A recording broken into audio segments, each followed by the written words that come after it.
Hi, I'm Helen Besant and welcome to the assessment webinar for the first unit of the 4 units that make up the Foundation Certificate in People Practice.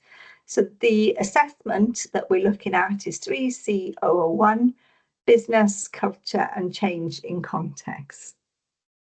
So the particular assessment then is the recently released assessment. So it was released in June, and the assessment ID you can see on the screen. The last moderation window that this assessment can be moderated is September 2026. Next slide. So what my aim is for this webinar is to initially give you an overview of the unit as some background. Then we'll review the assessment brief and what it entails, etc. And then we'll go on and look at what the requirements are when completing the assessment to give you some guidance beyond that provided by your study centres. Next slide.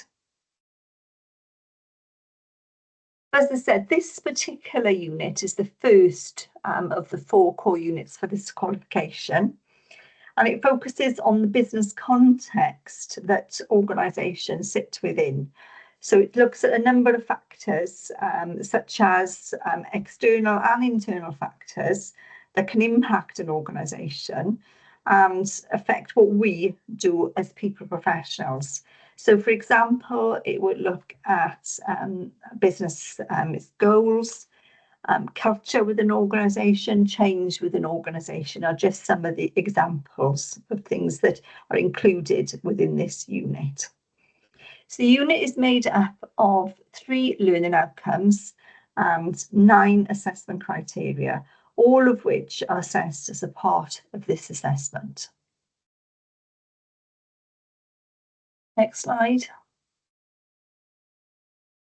So when we look at the assessment then, it is based on a case study, and the case study includes 2 fictional organisations. So Best Pharmacy Ever, referred to as BPE, and MROSO. So you will need to provide written answers to 9 mandatory questions in relation to the case study organisations. The word count for this assignment is 2,500 words. So your total word count is 2,500 words with minus or plus 10%. So you could go 10% over, or you could go 10% under, but it's very important that you don't go over because there are consequences for going over, which we will look at a bit later. When you're attempting the assessment, please remember that you are looking to demonstrate as fully as possible your knowledge and understanding against each assessment criteria. So whatever the subject area is, always remember that you're looking to fully showcase your knowledge and your understanding of each of those subject areas. Next slide. So as I mentioned, the assessment then is based on a fictional case study of Best Pharmacy Ever and MROSO. And this case study is included within the assessment brief. Now, it's absolutely essential that when attempting the assessment, you read the case study and identify with the scenario. Both organisations are pharmacies, but when you read the case study, you'll see that they do have their differences. So, for example, BPE, it's owned by somebody called Shiva, and they have 5 pharmacies established originally in 1995, whereas MROSO is a national chain of pharmacies. And what you read as you look at the assessment is that Shiva has the opportunity to acquire MROSO, and before doing that, she looks for your help with some of the key factors she should believe should be considered before she actually goes ahead with the acquisition. So the case study gives you quite a lot of information, but it's not going to answer all of the questions for you. So it is expected that you will look to make some deductions from the information that you're given within the case study. So thinking, for example, more about their main customers, thinking about the technology that the organisations might use. So, as I say, it gives you quite a lot of information, but it is necessary for you to make what we would consider sensible and logical deductions from the information provided. What is important, though, is when you answer the questions, they all directly relate to the case study, and important that your answers address specifically what has been asked. So always, before planning your answers, can you make sure that you are very clear about what this assessment is asking, what each individual question is asking, and they're not confusing it with questions from previous assessment briefs, because the questions are different, and therefore what is required as an answer is also going to be different. But it is essential that when you're answering each question, that you relate it to the case study organisations. Next slide. So if we have a look at the first question then. So it's examined two key external factors likely to impact on BPE's acquisition of Emrosso. So this is encouraging you to think about the external factors that are likely to impact the organisation once it's BPP acquires Emrosso. So you might, for example, start by doing a pestle analysis to help you identify these factors. So thinking about political factors, economic, social, technical, legal, environmental, ethical factors. And then within your examination, you're looking at what those factors are and how they might impact the BPP after it's acquired Emrosso. So some examples might be some of the social factors you might identify are the general public are more health conscious. They might be more aware of health conditions. So that might then increase the demand for pharmaceutical products. It might increase the demand for and therefore impact sales of cross-counter products. You might think about technology, and you might think about the growth of online pharmacies, or people using the internet to search and self-diagnose, and that could lead to an increase in demand for online, even online consultations, or ordering medication online. And again, it's thinking about what the impact is likely to be on the organisation given these factors. Another one might be the economy. So if we, for example, had a rise in interest rates, how is that going to affect an organisation that is now potentially renting more properties? Or you might think about the rise or fall in disposable income of our customers. So it's going to affect their ability to spend. Or will that not affect at all? So it's you really thinking about what the factors are and how they are likely to affect or impact BPP BPE's acquisition of Ymrosso. Now, some of those, the impact might be seen as opportunities, others might be threats. So the example I gave of, the state of the economy could mean people got more money to spend or less money to spend, and either is going to have an impact on the organisation. So that is quite clear, but it's important that you when examining the two external factors, that you're also explaining the impact that they're likely to have. Next slide.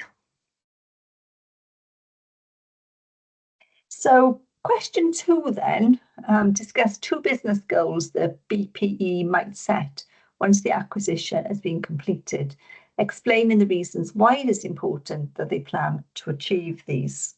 So this is the 2-part question, and we would expect the fact that it is a 2-part question to be reflected in the structure of your answer. So you really need to distinguish between your response to the first part of the question before you move on to the second part.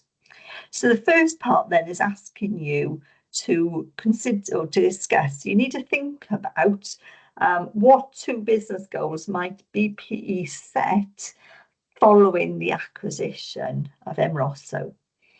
So those can be a wide range of different goals, and some examples that you might consider.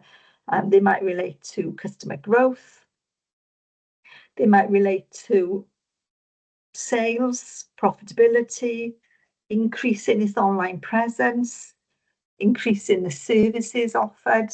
It could be many things that relate to a larger pharmaceutical organisation that's now got 100 stores and online presence, and that it can offer as an offer and provide an internet pharmacy service.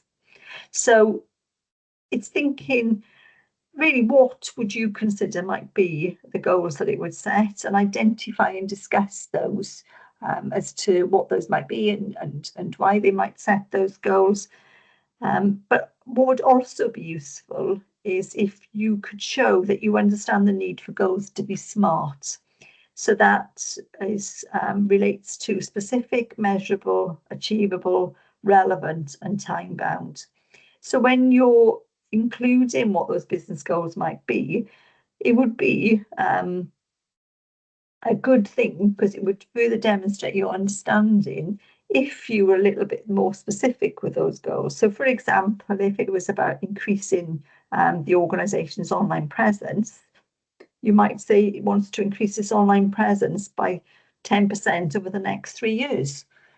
So it's more measurable, it's time bound. So when you're setting and talking and discussing these goals, again, if you can think about and maybe discuss the need for goals to be smart. And then you need to move on and explain why goals need to be planned to be achieved. So there are a number of reasons why an organisation should plan to achieve its goals. Some of those might be you can enable you to communicate them to all your employees. They know what's required of them. That is then possibly going to be filtered down in terms of their own personal objectives as part of the performance management within the organisation. It's likely to higher levels of motivation and engagement, because people can see how they can contribute to the goals, and that overall should help the goals be achievable. Another reason for planning is to make sure you've got the resources available, such as if we got the technology in place, have we got the people with the right number of people, the people with the right knowledge and skills?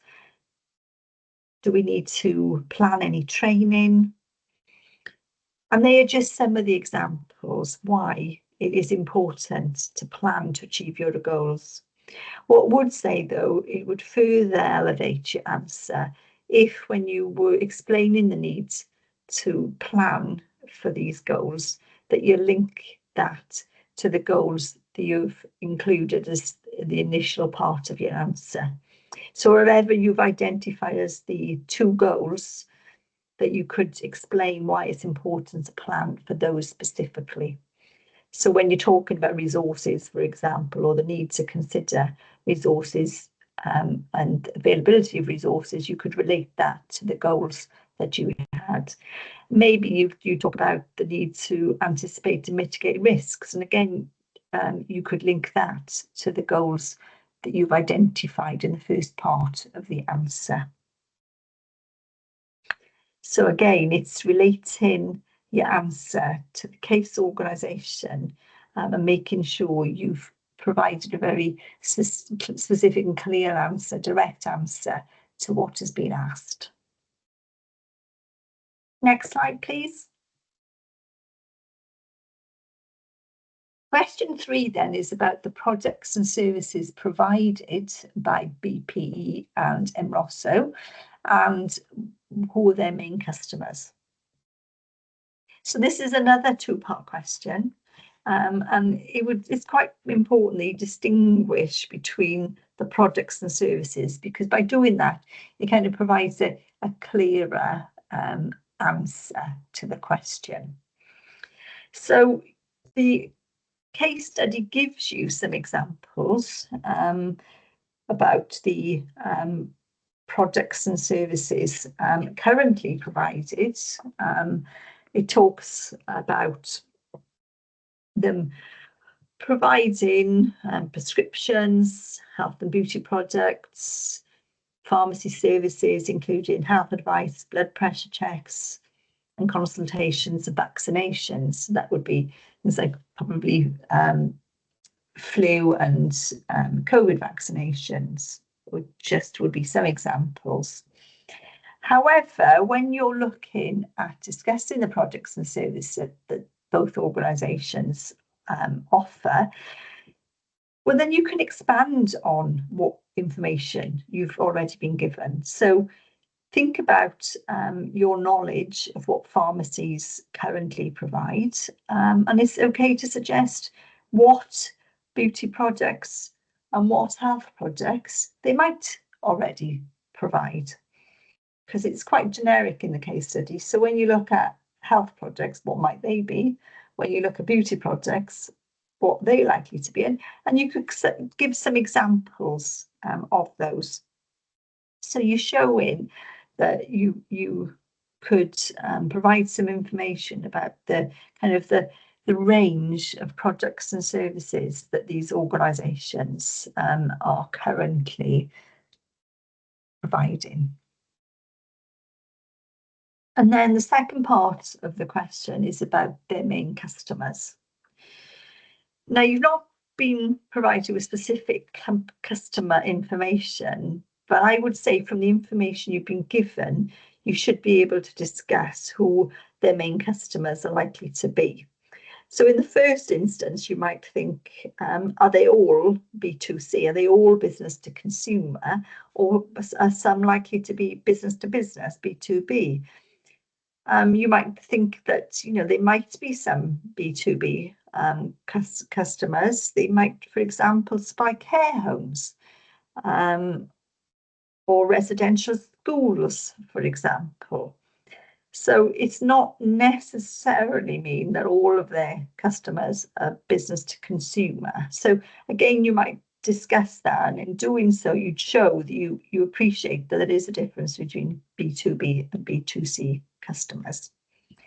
And then other things that you could discuss is, we know that BPE has 5 stores in a local area, and we also have been told that they have a reputation for their personal service that they provide to their customers.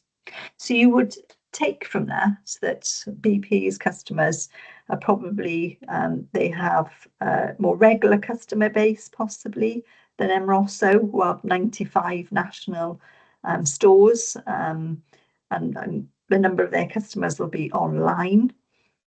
But think about what the customer profile might be. You'd anticipate that BP's customers would have a strong customer loyalty. They're probably more return customers, possibly.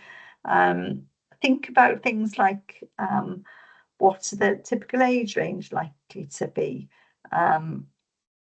What are their expectations? Where are they geographically located? So we'd expect them to have similar, possibly, customers, but also the customers between the two different organisations might be different. So this is the opportunity for you to kind of use the case study, but think beyond the case study to actually think about, what are the likely customers of both these organisations. And there's no right or wrong answer as long as you're using the case study to actually base your answer upon, and then you can actually expand and add to the information you've already been given. Next slide, please.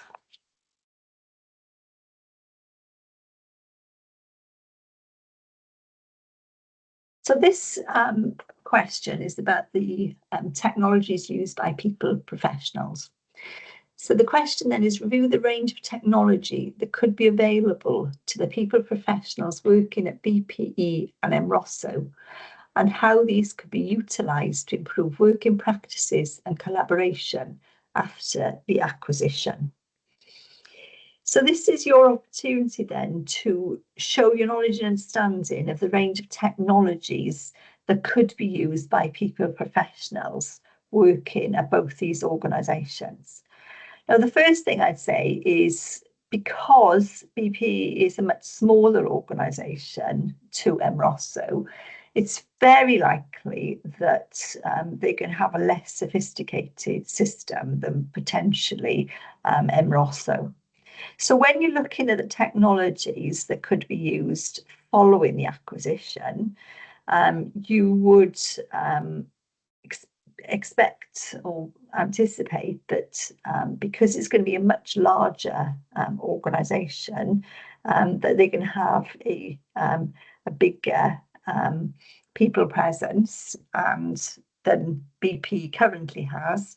And when you start thinking about the systems, you might think about the fact that they might have a core HR system which is dedicated to people management. And some of you might already work for organisations that have such systems, and it's like a wraparound system that starts from the very beginning of the employee life cycle to the end of the employee life cycle, and it manages all the stages in between, and such as HR planning, talent management, manage performance and absence, and so on. So they are kind of dedicated core HR systems. But then also an organisation has access to and could use the more generic business systems, such as databases, spreadsheets, to manage people records. They might use social media to advertise vacancies. They might use video conferencing for remote meetings, interviewing, selection interviewing, for example. So there are numerous examples that you might include in your answer to this question. Whilst it's asking for you to review a range, can you make sure that you include at least 3 examples, and you are also explaining how these are used to improve working practice and collaboration after the acquisition. So it's not just about, well, this is what they might use, but you're also explaining how they can actually improve working practice and collaboration. Both of which are going to be very important when you're bringing 2 organisations together and you're bringing employees from one organisation together and working under the same umbrella as another organisation. So some of the examples in relation to the case study then that you might think about might be video conferencing, might be used for remote meetings between maybe regional managers or line managers. They might use, again, they might use some sort of team building for video conferencing.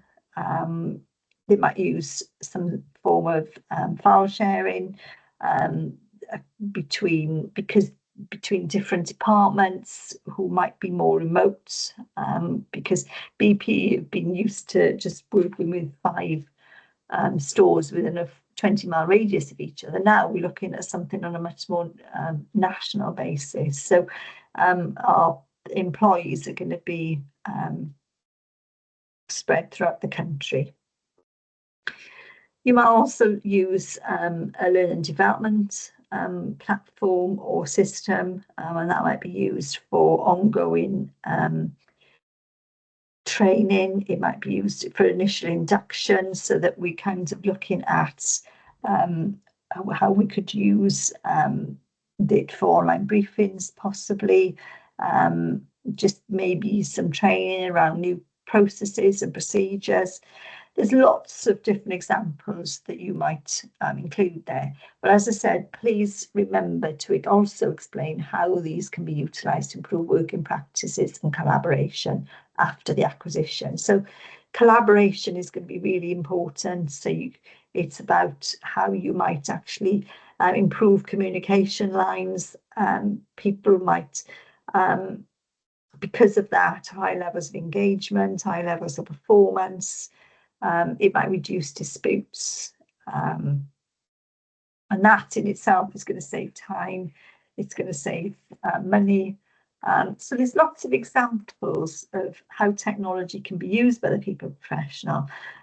Give us at least 3 examples and then explain for each how they are used to improve working practices and collaboration. So question 5 then is looking at organisational culture. And it's another 2-part question. And you probably find that some background reading is going to be useful here to actually help you define what is meant by organisational culture, and then look at why it will be important to foster an appropriate and effective workplace culture in BPE after the acquisition.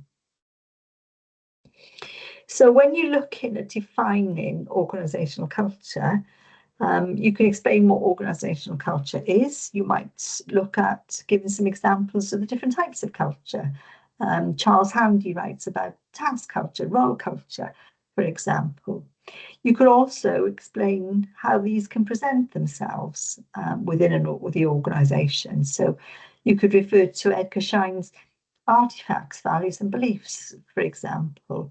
So thinking about what culture is and how it might present itself at BPE, and what the culture currently is and how it might be different after the acquisition.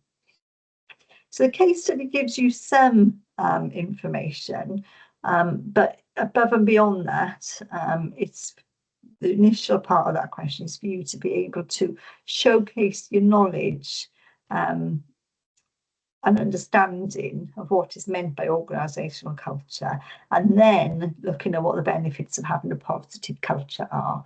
So we're then looking at why is it important to foster an appropriate and effective workplace culture at BP after the acquisition. So in the second part of your answer then, think about why it's important to foster an appropriate and effective workplace culture. You might think about things like a positive culture brings higher levels of engagement, high levels of motivation, and linked to that then you're likely to get high levels of performance. So you might look at ensuring that you retain that personal service, and you continue to give high levels of customer service. That in turn should secure ongoing sales. It could increase sales for the organisation. It could mean that people are more likely to engage with any new initiatives you have, particularly if existing staff at BP are not used to using or working with an online pharmacy software. So that the more positive the culture is, the more likely to be welcome using a new system. Having a positive workplace culture, that can affect your organisational reputation. So you're going to be more attractive as an employer. You're going to be more likely to retain your staff. It's going to potentially lower staff turnover. There's lots of different benefits of having a positive workplace culture. So it's for you to be able to discuss why the reasons for that, and how the organisation will benefit by having such a positive culture. Next slide, please. So question 6 is another two-part question. It's asking you to explain how organisations function as whole systems and how the work and actions of the people professionals at BPE after the acquisition could impact the organisation. So let's look at the first part of the question. This is where you need to demonstrate your knowledge and understanding of how organised function as whole systems. So first of all, you are given some information in the case study about the organisational structure, for example, and give you some information about Enroso's different departments. So if you think about the organisation and what it might look like after the acquisition, you could, for example, refer to the McKinsey model, and what parts might make up the new BPE. You could look at the organisational structure. You could look at their systems and processes. You can look at the likely departments and how these departments interact. So when you're explaining how an organisation functions as a whole system, well, then you can refer to the organisations that are in the case study. And that will actually help then to illustrate your understanding of the concept that organisations do function as whole systems. So having done that, you'll then move on to explain how the actions and work of the people professional at BPE after the acquisition could impact the organisation. So again, you draw the scenario to support your answer. And although it's actually asking you about the actions of the employee, the people professionals, we need to be placing emphasis on the actual impact to the organisation of these actions. So some of the actions might involve, for example, training both sets of employees. So that it would be an action. What would be the impact when you're going to have, hopefully, a smoother transition? You're going to have less mistakes. You're going to have people feeling more confident, particularly if they're possibly moving into a new role. People have been more confident, more competent. You're going to retain levels of performance. You're not going to see dips or reduction in levels of customer service, for example. Because the impact of our actions as people professionals can both be positive and negative. And it's okay in your answer to actually show that we can have a positive impact. Some actions can have a positive impact, some can have a negative impact. Another action might be, we might facilitate the communication and possibly the coming together of a number of teams. So we might run team building activities. That's going to improve communication across the newly formed organisation. That could impact levels of motivation, levels of morale, levels of performance.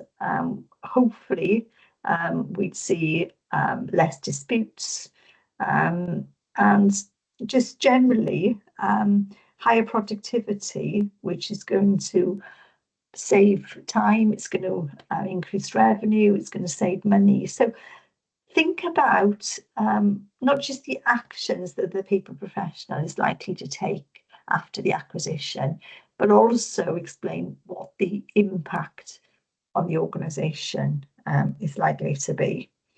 So focusing on and putting emphasis on the impact of those actions. Next slide.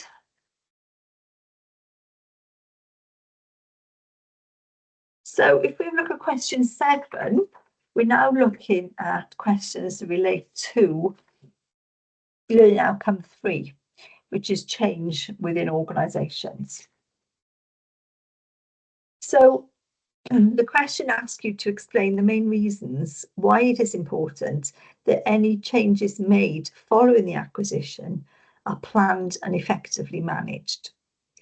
Now, successful change, such as an acquisition, requires both planning and managing. So this particular question is asking you to explain the reasons why both planning and effectively managing the change are important.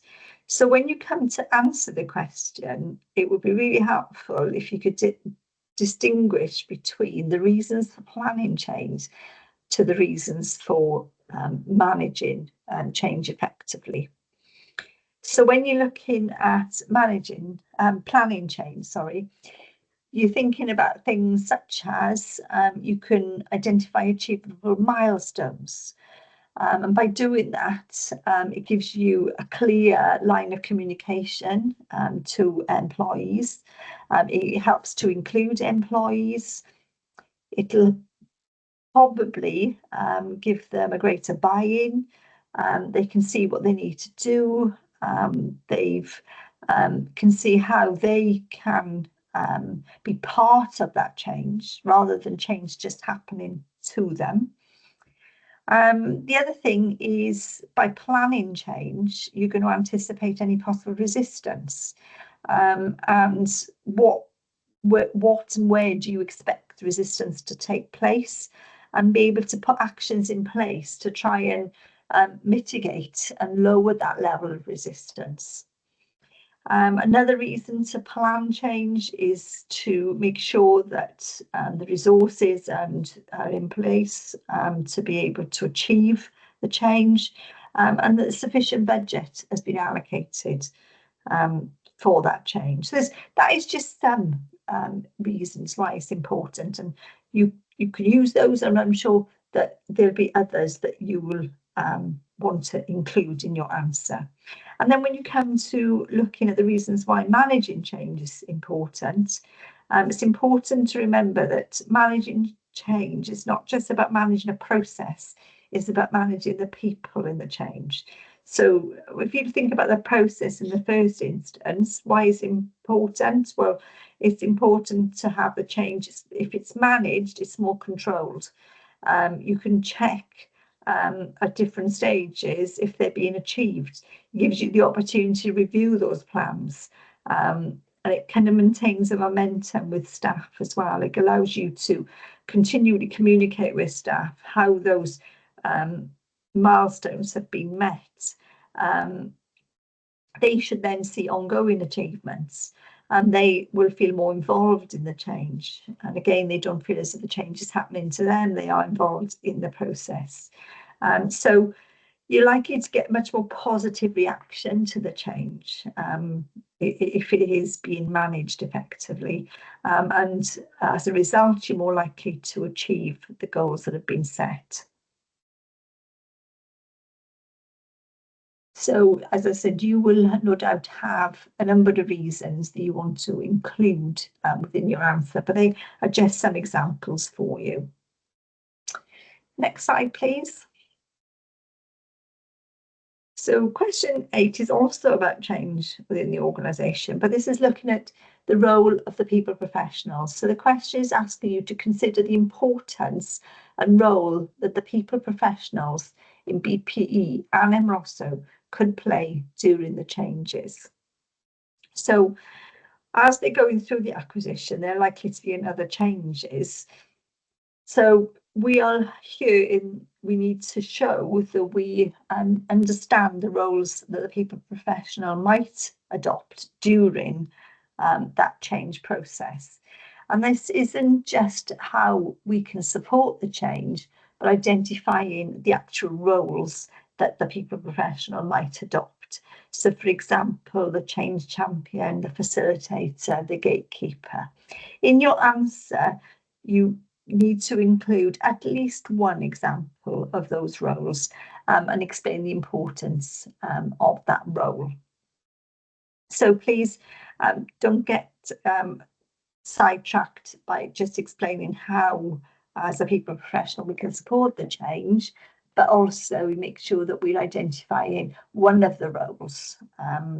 There are other examples, but at least one of the roles that the people professional might actually play and why they're important.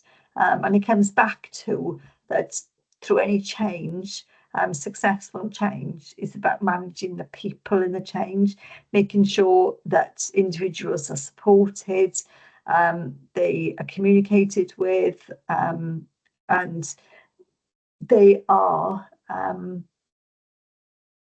fully aware of how they're going to be impacted by the change, and that by involving them, they are more likely to embrace that change.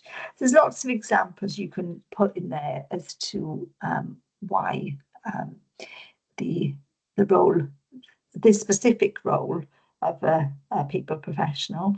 So, for example, if you want to talk about the change champion and why that's important, and just thinking about all the reasons why the role of the people professional is important during such a change within these organisations. And finally, then we look at question number 9. This is looking at the impact of change on people.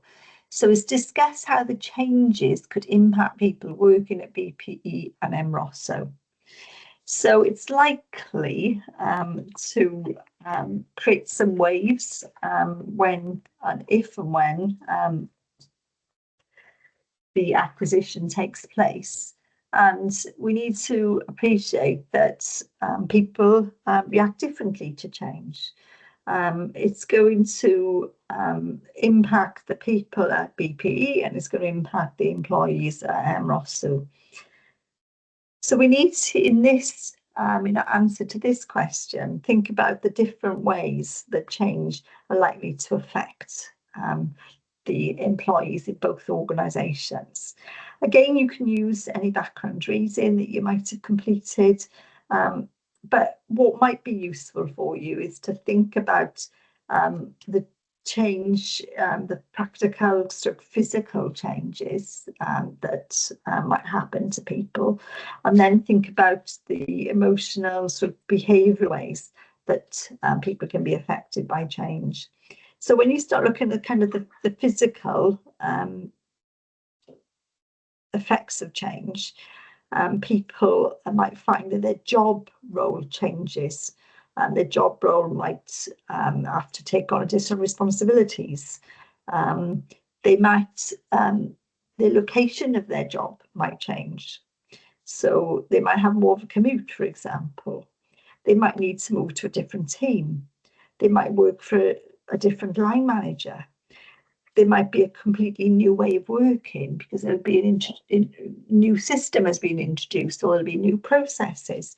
There's a whole range of different ways that people can be affected by change in terms of the practical, physical ways that they can be affected. So you can select some of those and talk about and discuss the different ways that people can be affected that way by change.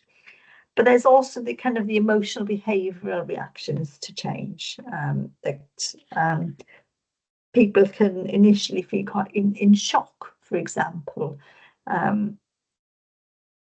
If you identify with the employees at BPE, for example, they're used to working for a small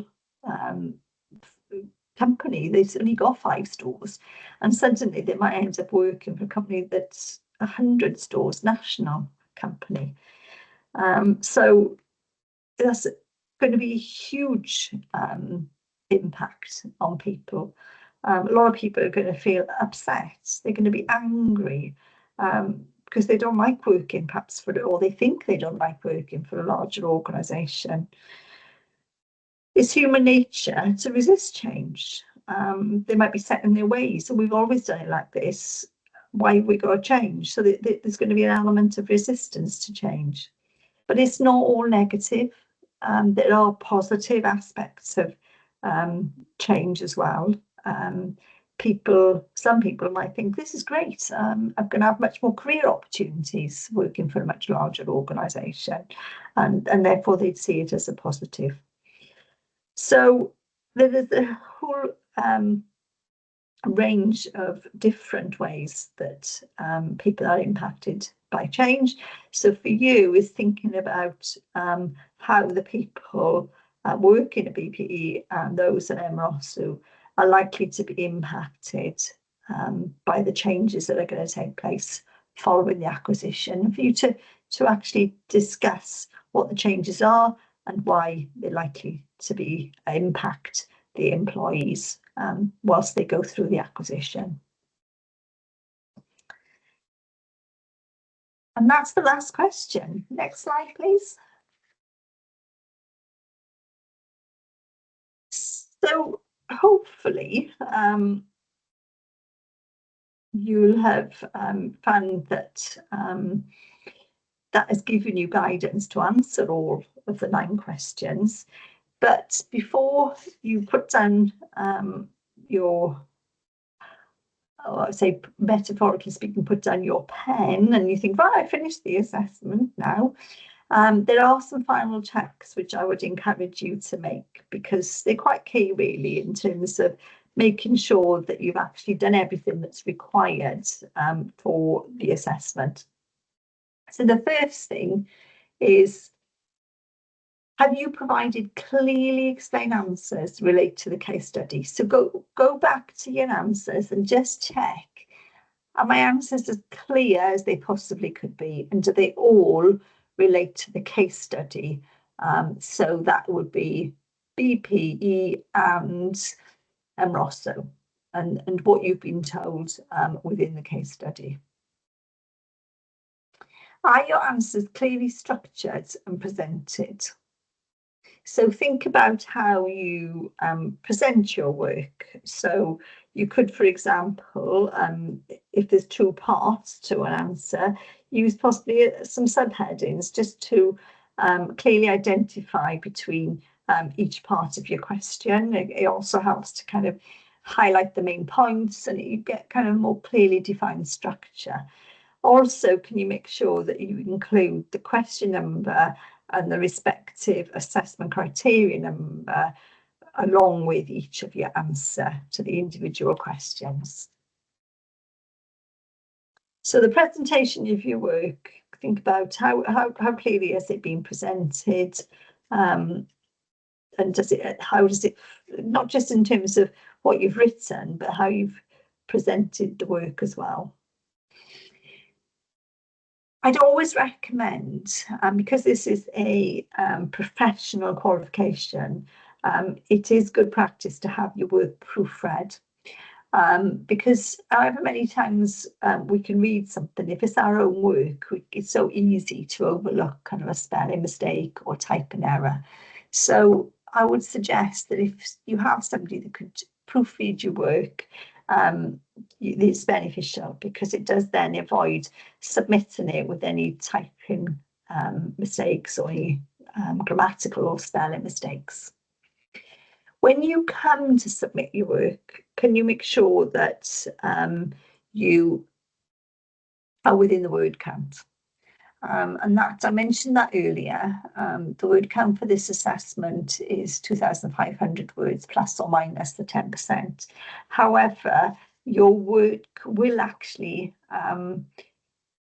lose one of its attempts if you go over the word count.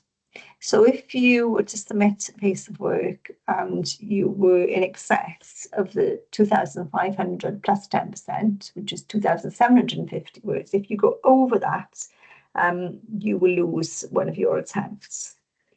So you get 3 attempts, and it would be a shame to lose your first attempt at the submission if you were over the word count. So it's very important that you double check your word count, and that you do so with reference to the CIPD word count policy, which I'm sure your centre has provided for you. So if you haven't seen that, it's important that you either look for that or ask for it, because when you check in your word count, it's crucial really that you stay within what is the upper limit, so you don't actually lose a submission attempt. You also need to complete the front cover sheet, and that includes, make sure you include your name, your learner number, you need to include the unit that the assessment relates to, is the IPD number,